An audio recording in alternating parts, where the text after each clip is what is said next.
Speaking of major earthquakes in Japan, the Great East Japan earthquake that occurred on March 11th, 2011 remains vivid in our memories. At that time, in addition to the direct damage caused by the earthquake and the explosions of the nuclear power plant, the damage caused by the tsunami that occurred immediately afterwards was so enormous. The death toll exceeds 22,000. This earthquake is an important component of the story of Makoto Shinkai's animated film Suzume, which was released in 2022. However, in modern Japan, there was a major earthquake that caused far more casualties than the Great East Japan earthquake. That was the Great Kanto Earthquake that occurred in 1923. This year, 2023, will be exactly 100 years since this great earthquake. The Great Kanto Earthquake was estimated to have a magnitude of 7.9 and was an unprecedented disaster with an estimated 105,000 people dead or missing in Tokyo and its neighboring prefectures.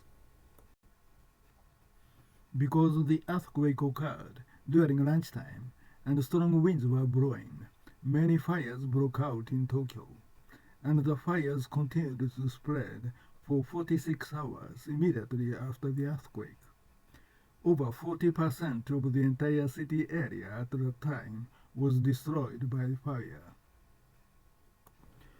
What would happen if such a big earthquake hit in Tokyo now?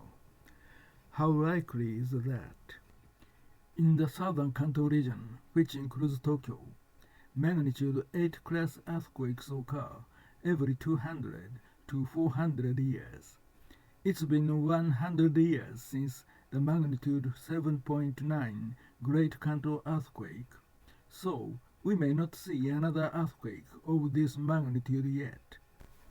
But that doesn't give you peace of mind. This is because multiple magnitude 7 class earthquakes have occurred before magnitude 8 class earthquakes. The most important interest for Tokyo and its surrounding areas is Greater Tokyo Area Earthquake. This is a large-scale earthquake with a magnitude of 7, with its epicenter inland in neighboring prefectures, including Tokyo. The government has announced that the probability of this happening is 70% within 30 years.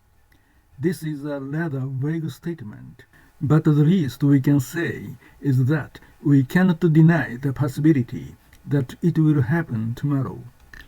If that happens, what will the Tokyo area be like? Of course, many old wooden houses will collapse, and there will be many fires. In the worst-case scenario, 2,000 fires are expected to break out in the Tokyo metropolitan area immediately after the earthquake.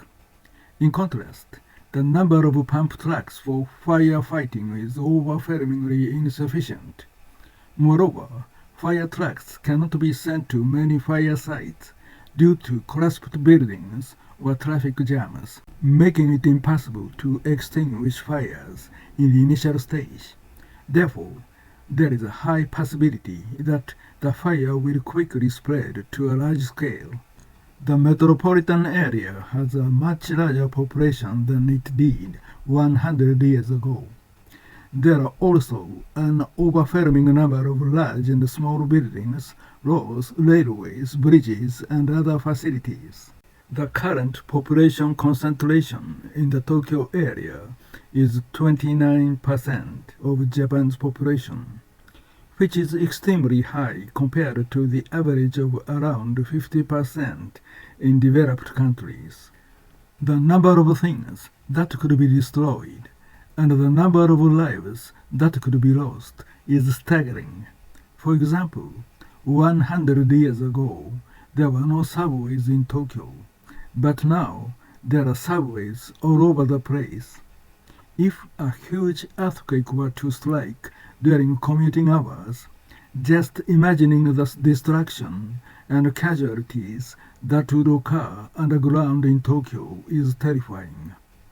Of course, various policies are being implemented to minimize earthquake damage. All newly constructed office buildings are built with earthquake-resistant structure that comply with the law. The earthquake-resistant rate of general housing has reached nearly 90%. However, it cannot be said that we are fully prepared for a major earthquake.